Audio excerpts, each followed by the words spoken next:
Welcome to listeners, and my name is Peter Gosnell. I'm the editor of Insolvency News Online. With me is Ginette Muller, partner with Chadwick and a specialist in insolvent trading and safe harbour protections.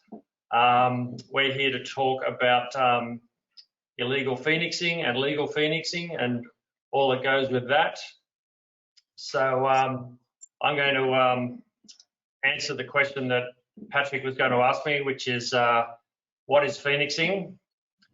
And I guess some of you may well have a very good idea about what that is. And I hope you'll agree with me when I think that when I say that at its simplest, it's an abuse of the corporate form. And it's a practice that involves a very specific set of acts that are undertaken by a company's directors or controllers for the purpose of avoiding the debts that company owes to creditors and or employees. So essentially, Phoenix involves an old company and a new company, and directors or controllers will transfer assets out of the old company into the new company and then liquidate that old company, leaving creditors without any recourse to the assets that have been transferred. There's a few key features generally. The new company will have quite often a very, very similar name to the old company. There'll be the assets transfer. There might be a trading name, stock, plant and equipment, intellectual property, customer and client contracts, databases, etc. All of the assets that are of value will be transferred to the new company, and effectively they'll just strip out whatever assets they need to continue the enterprise and transfer those assets to the new entity. Then they might resign from the indebted company and install replacement directors with no knowledge of their predecessors' machinations or intentions. Finally, once that's all done, they'll place the company into liquidation, and with the assistance of a referral network of accountants or business advisors, they may obtain the consent of a liquidator who could be entirely respectable or utterly complicit in the Phoenix. In many cases, it doesn't matter because the liquidator is unlikely to have any funds to pursue investigations and recoveries, and unless they can extract some funding from the regulator, they're unlikely to be able to pursue the recovery of the assets that have been transferred out of the old company. So ultimately, the company is wound up with very little investigation, no returns to unsecured creditors, and ultimately it really boils down to a case where without the resources, the liquidator is unable to pursue the investigations that are necessary to hold directors to account and ultimately recover those assets. So Ginette, I don't know whether you will cavil much with that definition, but perhaps you can add some of your professional expertise to that. Yep. Okay, thanks, Peter. Well, I'll just add a bit more flavour to it. So in my view, phoenixing arises when directors rely on the advice of unlicensed and unqualified pre-insolvency advisors. Untrustworthy individuals amongst this group will take a situation that's potentially redeemable and turn it into something illegal. So we'll call them UAs, untrustworthy advisors, and they're usually aided by compliant directors, but more often than not, uninformed directors who take the UA's advice, which is to do as they're told. And if they do, they'll get to keep their business, they'll ditch their tax and other liabilities with the stroke of a pen. I sort of think that there's a saying, if it sounds too good to be true, it usually is, but that's forgotten when you're a director hoping for a miracle. And, you know, one turns up in the form of a UA who says they can show you a painless way through the quagmire and out the other side. So this course of action, unfortunately, then results in, you know, opens the directors up to potential prosecution for breaches of their duties. And as you say, the process is fairly simple, Peter, the way that you've explained it. You know, the UA advises the director of old co to pay the debts of the creditors that they're going to need in the new co, obviously not the ATO.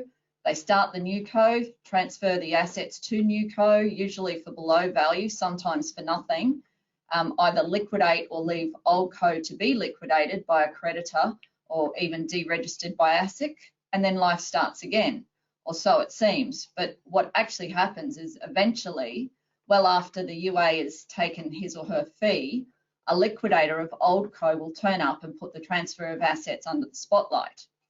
And then the creditors and the liquidators start alleging a phoenix, and depending on the evidence, the director will have to defend potential legal action by the liquidator, which could include allegations of the breach of director's duties, for example, the duty to act in good faith and in the best interests of the company, and to not to improperly use their position to gain an advantage for themselves or someone else or cause detriment to the company.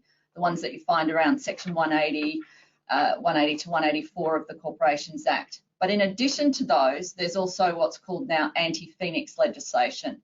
And that's a specific section of the Corporations Act, Section 588 GAB, which sets out an officer's duty to prevent creditor defeating dispositions within 12 months of an external administration. And so that has only been around for about 15 months.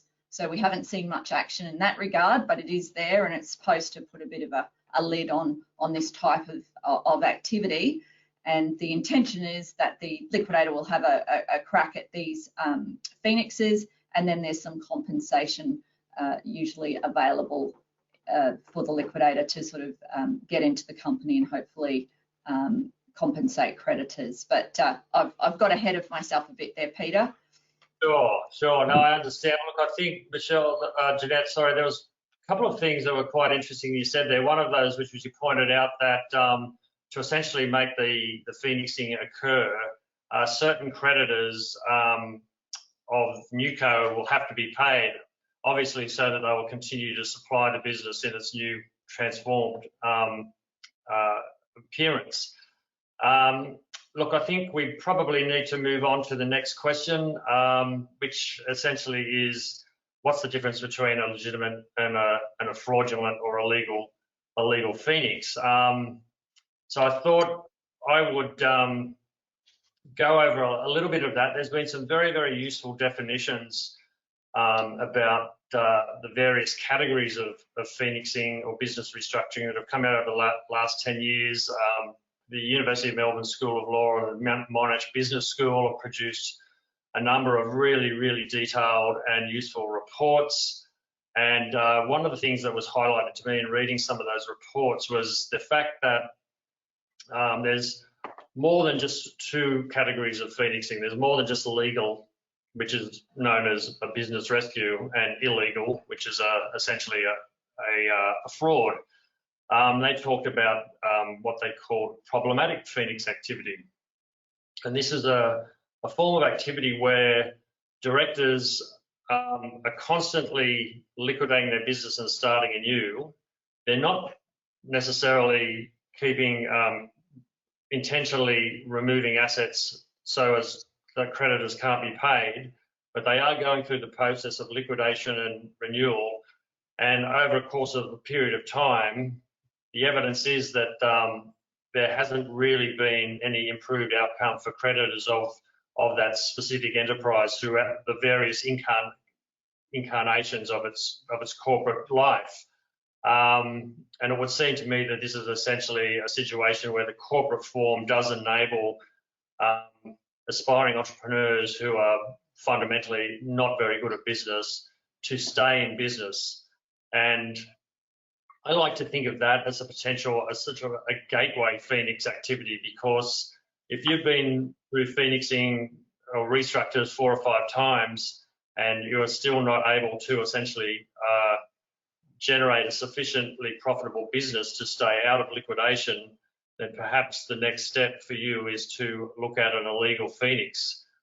The authors of the report essentially described the difference between a legal and illegal phoenix as being intention. Was there an intention by the controllers and or directors of the company that's being placed into liquidation to defeat the interests of creditors by transferring assets out of the old company for little or no value.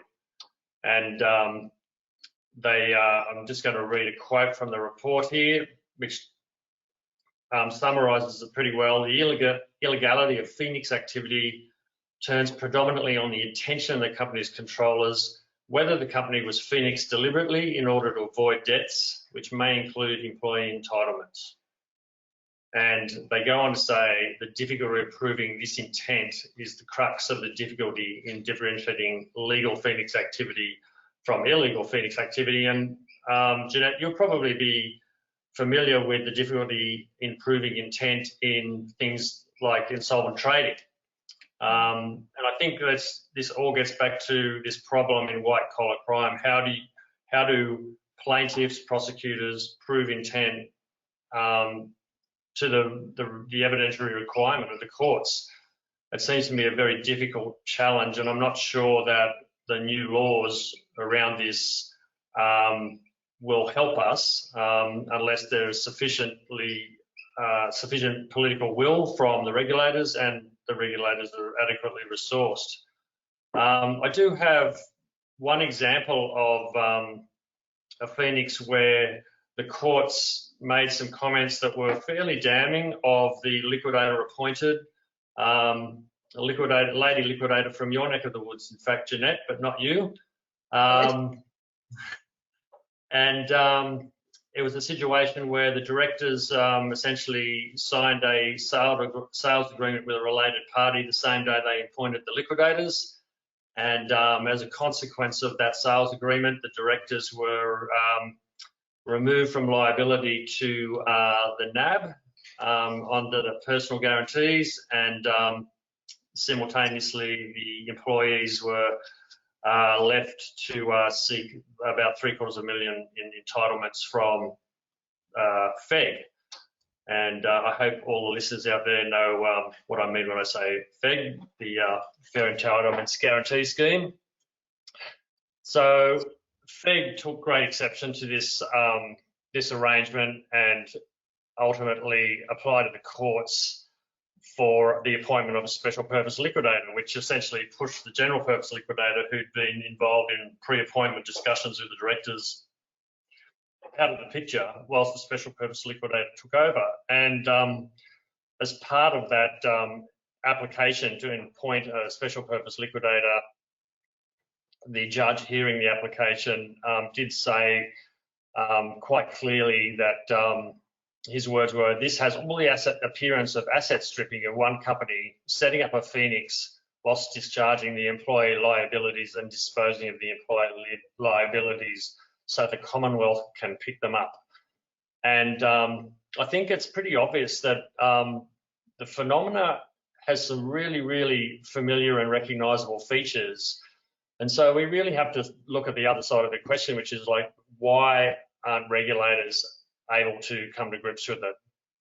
I guess, Ginette, I better let you have a go here so that we're staying on time. Oh yeah, look, thanks Peter. It sort of goes a little bit against what I was about to say, which was that illegal Phoenix activity, and this is straight out of the ATO report, is frequently, although not exclusively, the realm of small business, because the failed company has little reputation to lose by liquidating and being resurrected unobtrusively through another company, possibly with a similar name. When that example that you just gave was quite a large company, obviously, that was engaged in this conduct. But I suppose now that that FEG is well over this area and is prepared to really throw some resources at anyone that they find that commits such an obvious act of setting up a company, dumping the employee entitlements and getting those funds, I suppose we won't probably see that as much as perhaps what we might have seen in the past. But just to get back to what Pat might have asked us if he was here, what's the difference between illegal and illegal Phoenix? I suppose, when you think about illegal Phoenix, it's it also comes down to the policy issues, which you've also touched on. We've just been through a pandemic. What is the government thinking? Would they want to give business a bit of a hand? They gave them safe harbour for 12 months at least during the pandemic.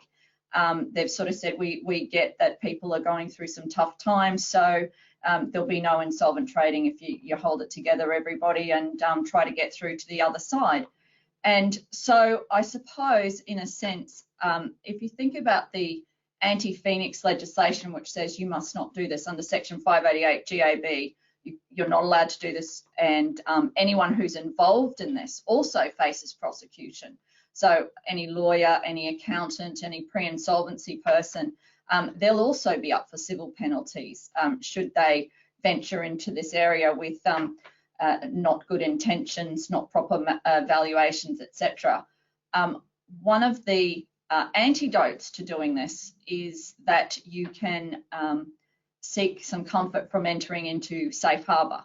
And I know I'm always talking about safe harbour. Every time I come on here, I'm talking about safe harbour, but that is the one way. If you want to do a legitimate Phoenix and you're going through a process, then that gives you some protection there. It gives your advisors and others that protection, because what you're doing is you're not breaching your director's duties, then you're getting proper advice, and the law says, well, we understand, we want to encourage, well, not the law, I suppose it's policy.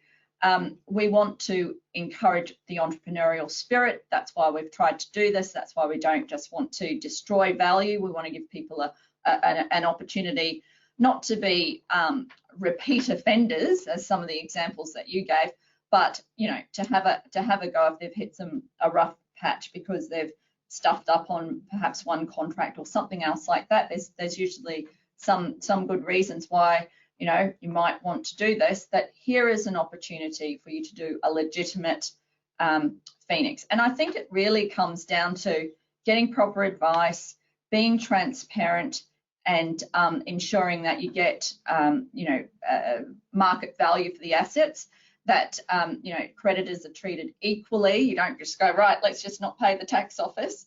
It feels like there's an intent to harm the tax office there, or let's just not pay the employees, etc. So it has to be approached in a bespoke way, depending on the circumstances in which you find the particular company scenario.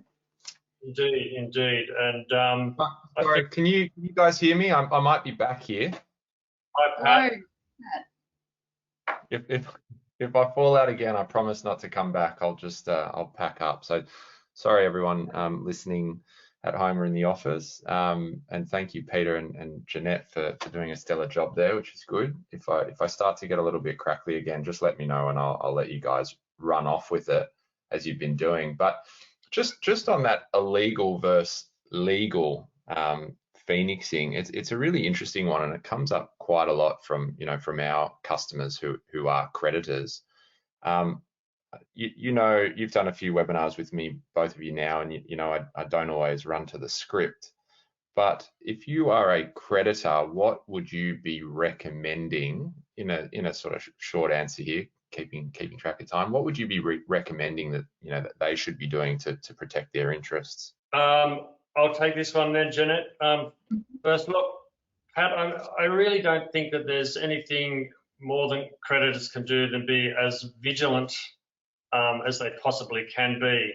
And I know that this question should ultimately take us to a bit of a discussion on the impending director identification number initiative.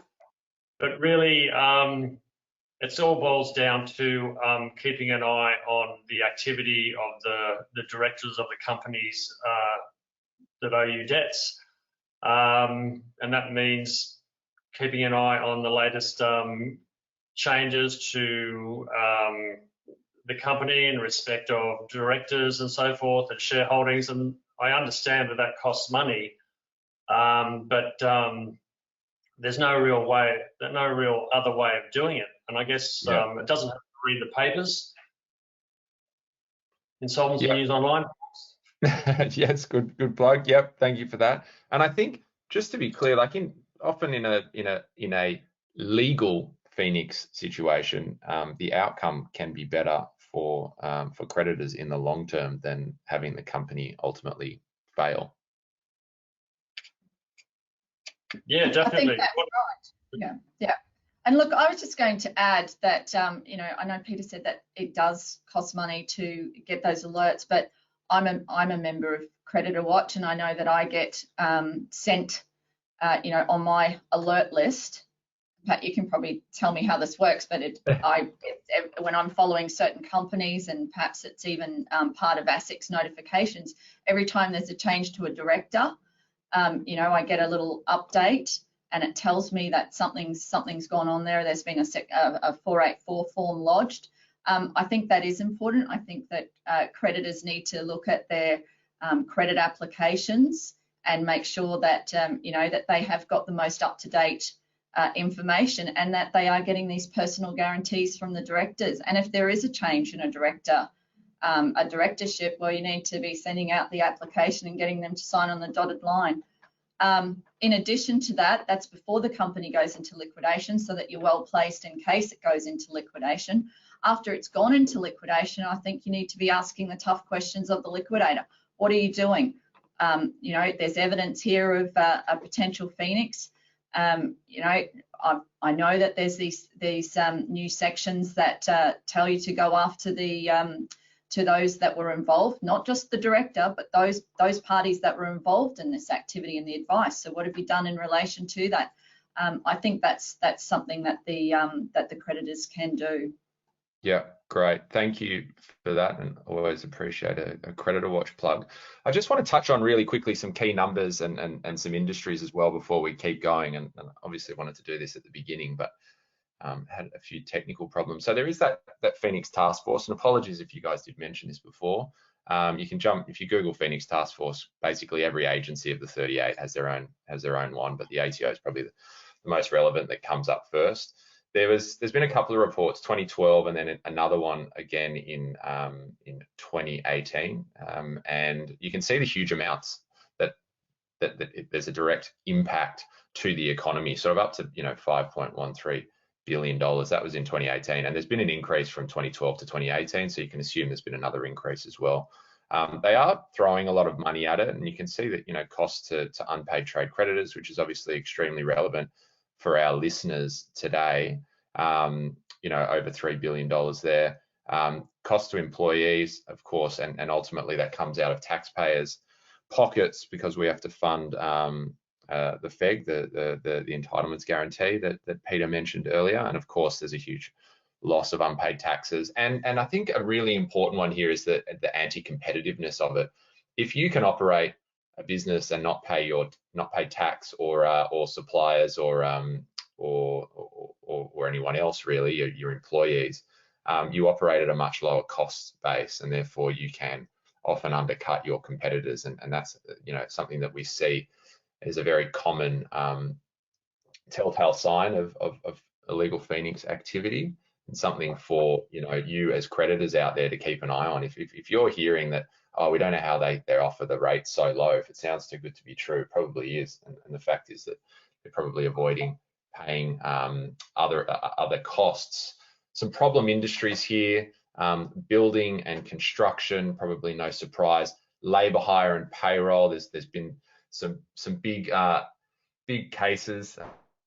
Plutus, of course, was a huge one, with I think it was the Deputy Commissioner's son involved in that. Cranston. Security services, cleaning, computer consulting, cafes and restaurants, and childcare services as well. So if you've got exposure to those, obviously need to be extra vigilant. Some of the results, and look, I'm a little bit cynical when I see these things, and it's fairly recent, 2019, 2020. Despite the cost of the economy, where it was up to sort of $5 billion, doesn't seem to me like there's been a huge amount of success. So collected more than 50 million cash, received 3,300 referrals of suspected illegal activity, which is good, and you can always do more of those. 400 plus reviews. But the last one here, the Phoenix Task Force recorded 5 criminal convictions, banned or disqualified 11 directors from being involved in the management of corporation. Now, I know companies out there that probably deal with 5 Phoenix activities to their customers on an annual basis, and we're only seeing 5 criminal convictions. So probably leads us to that next question. How do we stop this? Peter, is there more we can be doing? Do you want to talk about legislation? Well, Pat, I think you've just touched on the great difficulty, particularly when you refer to criminal investigations or criminal convictions. A criminal conviction in a white-collar legal context, it's a very, very high bar that the prosecution has to surmount on an evidentiary basis to get a conviction. And I think we've sort of known this for a long time because of the tiny amount of criminal convictions for insolvent trading that we see. And Ginette would be well acquainted with the numbers you're talking about.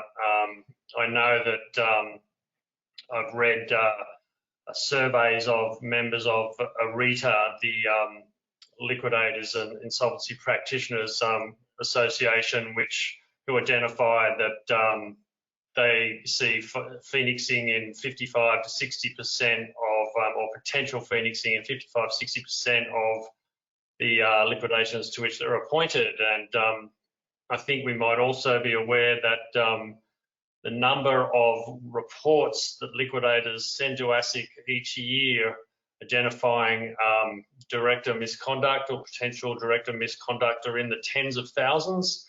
And as you've just said, convictions are in single figures. So there's a huge gulf between what can be identified and what leads to a conviction. And my view is that there is a lack of will by the regulator, and that lack of will is tied very closely to a lack of adequate resources to engage in the level and depth of investigation and litigation required to really elevate those numbers of convictions. And we need higher numbers of convictions to create a good deterrent effect. That's right. The deterrent is really lacking. Ginette, over to you. Yeah, thanks, Pat. Look, just on those numbers too, Peter, I know that it's in excess of 80% in liquidations. 80% of the liquidations that are conducted, there's misconduct reported by the liquidator to ASIC. It's incredible, higher in some states, but overall 80%. Look, I think that criminal, as you say, very difficult to prove. Liquidators don't go there. That's for ASIC to do. But in relation to recouping compensation or pursuing the directors who partake in this type of conduct, liquidators actually do make the effort to go and get them. And I know it doesn't get headlines. I know you don't see it that often because what it is they'll settle quietly and they'll settle, sometimes with a confidentiality deed. And in fact, I had one myself some years ago where a gentleman had, in the building and construction industry, he'd sought out advice, tax debt, the usual thing, did the Phoenix, sold it to his wife, etc., etc. Said, no, look, here's all that we've got, valuation. I saw someone told me what to do, the whole bit. And it's like, no, you didn't. Of course they did the wrong thing. They looked like they paid the money, but then they got it back straight away. So we were able to recover that money from the wife. So not only had they paid for the poor advice, they also then got sued. They then had to get a solicitor to defend them, to go through the whole process of being attacked by a liquidator. When really there was another way to do this, go and get some proper advice. Goodness me, you could even just put the company into liquidation and potentially even make an offer to buy certain of the assets back from the liquidator if you really, really wanted them. But instead, being sneaky, often says, right, well, there's something going on here, doing things underhanded, not telling the truth, all of these other sort of elements that go along with it because they haven't got proper advice is problematic and is like a red flag to the liquidators. And of course they're going to go in there and pull this whole thing apart, which is what they're supposed to do. So yeah, it does happen, but you don't get those big headlines like that you're looking for with the criminal intent, because liquidators just don't do that. They'll report it to ASIC, then it'll be up to ASIC's resources and all the rest of it, public interest, to decide what to pursue. And it's certainly not a, it's an easy opportunity sort of to bash ASIC, but with, like you say, with so much coming in, there's only so much they can do, and there is such a blurred line between illegal and legal ultimately, isn't there? So well, that's right, and I'm hoping that the anti-Phoenix legislation, which it's 15 months old, hasn't been used yet. Peter and I were just talking about this earlier. There isn't even one case at this point, and that'll be explained because we've just had a very quiet time with the pandemic. But let's see what happens, because there's got to be some prosecutions that are going to come out of that, or some court cases or some allegations that come out of that new legislation. You'd expect anyway. Yeah, and we touched on the DIN, the Director Identification Number, which ASIC is obviously working on at the moment as part of their modernising the business register project, which is big and will take time, but the DIN certainly looks like it's being rolled out. As I understand, there's still a bit of conjecture and debate and negotiation around how they're going to use it, where they're going to use it, and who can actually have access to it. I think it'll start off, they don't want anyone to have access to it, and then hopefully they start to relax that viewpoint, so that credit bureaus like CreditorWatch have the ability to link all of these companies together in a much more official capacity, rather than just relying on birth dates and names that are easily changed by accident or maliciously, either not updated or Patrick Coghlan is spelled with a different Coghlan and a slightly different date of birth and address. Very easy to do at the moment, and the DIN hopefully will eliminate that. Did either of you want to touch on the Director Identification Number, or, just conscious of time, is there anything else that you thought would be worthwhile raising at this stage? Well, look, Pat, I did want to touch on the Director Identification Number initiative.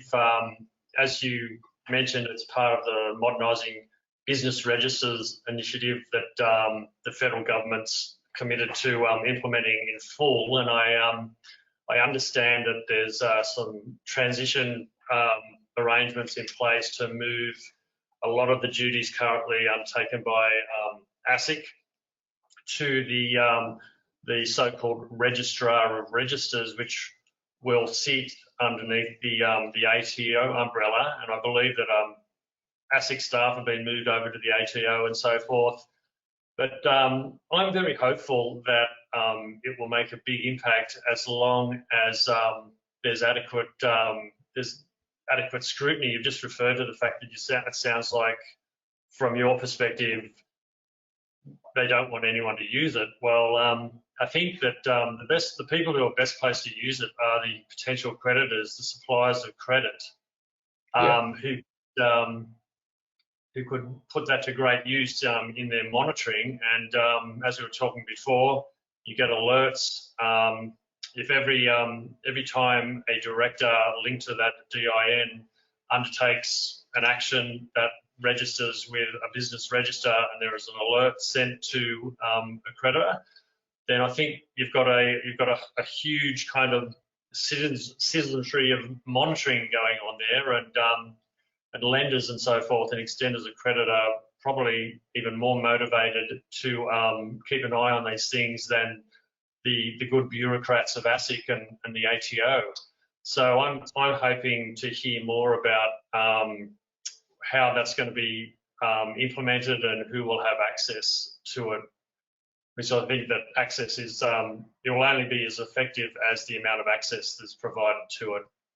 Yeah, and CreditorWatch is very involved in those discussions at the moment. Obviously, the modernising business register is a huge initiative and project, that affects more than just the DIN, but the DIN is certainly something that comes up regularly. And while we have the ability to sort of provide alerts on ASIC changes and director changes with various products that we have, like director due diligence, having that DIN just totally formalizes and creates zero ambiguity essentially. So look, I've always taken the approach and the opinion that it's baby steps. You know, if they introduce it and it's only used by the ATO initially, then so be it. But I think naturally they become more comfortable with it. Directors and consumers become more comfortable, and then they'll start to utilize it or allow, you know, bureaus like CreditorWatch to access it as well. So at least the MBR has been kicked off and is actually happening after, you know, probably a decade of talking about it. Ginette, anything to add there, or anything else that you wanted to sort of bring up? No, not really. I'll just, you know, watch and wait and see what happens with respect to the DINs. But, you know, I agree with everything you guys have just said.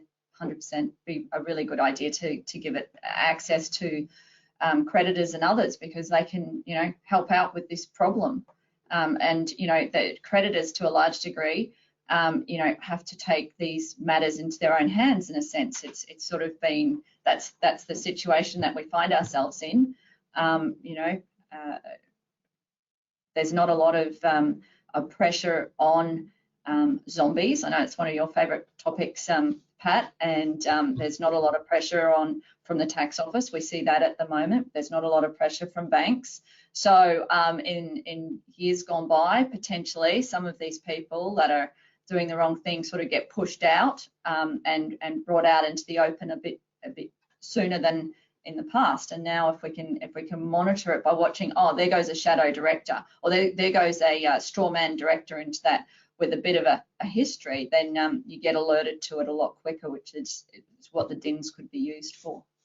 Yeah, and we've like our data analytics science team have sort of looked into, you know, what effect the director changes have on the probability of default and failure and whatnot, and it's a significantly a significant effect that it can have, where if a director leaves a company, there's a not going to put a number on it, but it's something that we should have on our website because we've got it internally, but it increases the chances of that company going into administration or defaulting, simply because we see that, you know, in the coming months after a director leaves, there's often an administration, and in the, you know, Phoenix cases, it's, you know, a husband and wife or a father and son running the business, and one of them is sort of jettisoned, so to speak, so they're not besmirched with an administration or liquidation against their record, you know, and they can ultimately go and start the same or a similar business. So that plays into our risk score quite tremendously. The other thing is that we know that companies with, you know, directors of, say, with 4 or 5 directors are much safer businesses than those with 1 or 2. And again, it's a similar thing that, you know, typically smaller businesses are a higher risk, but also that there's just less transparency and more ability for shady sort of tactics to take place. So I think, yeah, look, we're quite excited about the director identification number being released, and we've already got plans to take advantage of it from a positive perspective, and certainly for our customers. What I wanted to do is throw open some questions if anyone wanted to ask questions. Now we've got 1 or 2 that have come through already, which is good. And the first one we've got here has the director identification started registration. I don't believe there's anything in place at the moment. They were hoping to get people to start registering sort of in the next 12 months. Ginette or Peter, maybe Peter, did you have a sort of date on that? I'm just trying to wrap my brain when it was. I think it's been pushed out to October 22. Is the current anticipated date for formal start. But no, that's only like 14, 15 months away. So, and given the interruption of COVID and so forth, I think we have to be cautious about thinking that it's going to happen then, and we'll just have to keep an eye on what announcements come out of the MBR, the Treasury, and the ATO in relation to it. But that's the latest date I've seen, which I saw yesterday researching today's webinar, was October 22. New company, and there were a couple of sort of intricacies companies, they had to register within 30 days, but existing directors had to update their records. So I think there's a bit of pressure to change that 18 months. If you can do it now, then why give them 18 months to do it? It's a big question being asked. The next question, oh look, this is and I promise this hasn't been put in by my marketing team, but how can we use CreditorWatch specifically to identify illegal phoenixing activity? There's a couple of ways there. Obviously, the reports give you the ability to have a look at a company and the directors of that company. Of the directors of that company, you are then able to see their known cross-directorships. So while the director identification number doesn't exist at the moment, we can see that Patrick Coghlan is the director of CreditorWatch, but he's also the director of CreditWatch services and also the director of CreditWatcher services or something similar, right? And you could have a look at those companies to see that they, for example, have failed recently. So what that does is you have the ability to have a look at the other directorships that a director of a company that you might be assessing for credit has. But on top of that, you can take it further and assess the credit of those other companies. Are they healthy? Are they failing? Have they failed? Did they go into administration? That sort of thing. So that's a really, really powerful tool to identify existing, I'll call it Phoenix activity. It could be legal, it could be illegal. The other way is through the alerts that both Ginette and Peter have kindly mentioned a couple of times, is that you can set up alerts, obviously, on the company that you are monitoring, and any changes, it could be adverse information like payment defaults, court actions, etc. However, we'll also update you on ASIC changes like a director coming on board or leaving. And to take it a step further, we can provide you what we call cross-directorship alerts as well. So you could be monitoring CreditorWatch again. Patrick Coghlan is the director of CreditorWatch.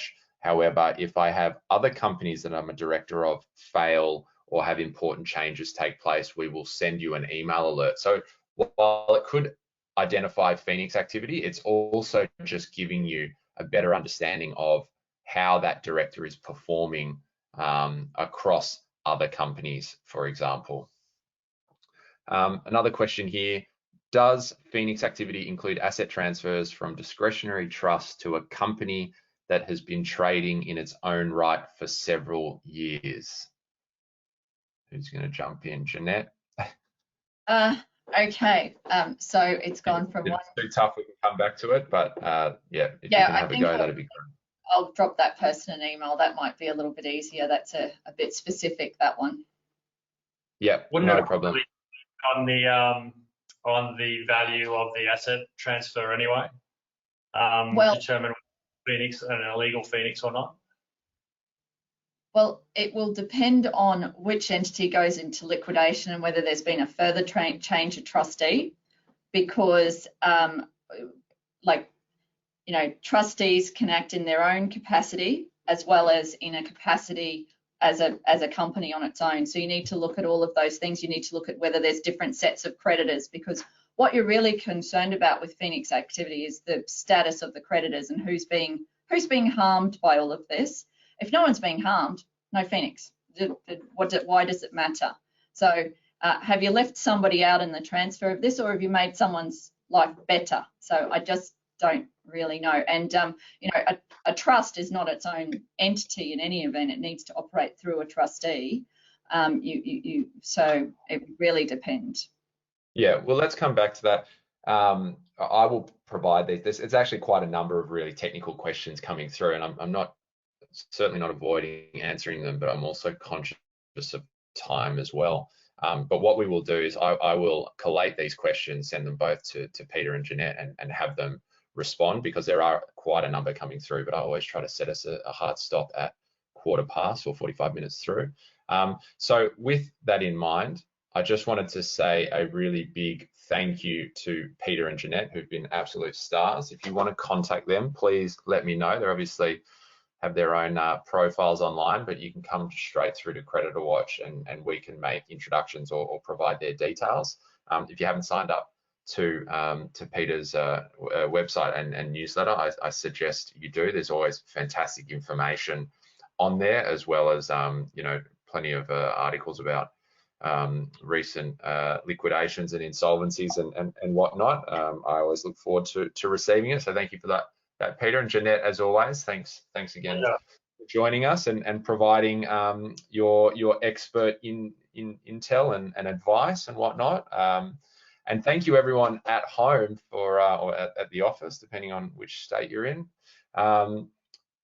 I appreciate you dialing in, and I apologise again for the technical issues, but it's very rare that we have them. But I think we manage. So Peter and Ginette, any final words before we sign off?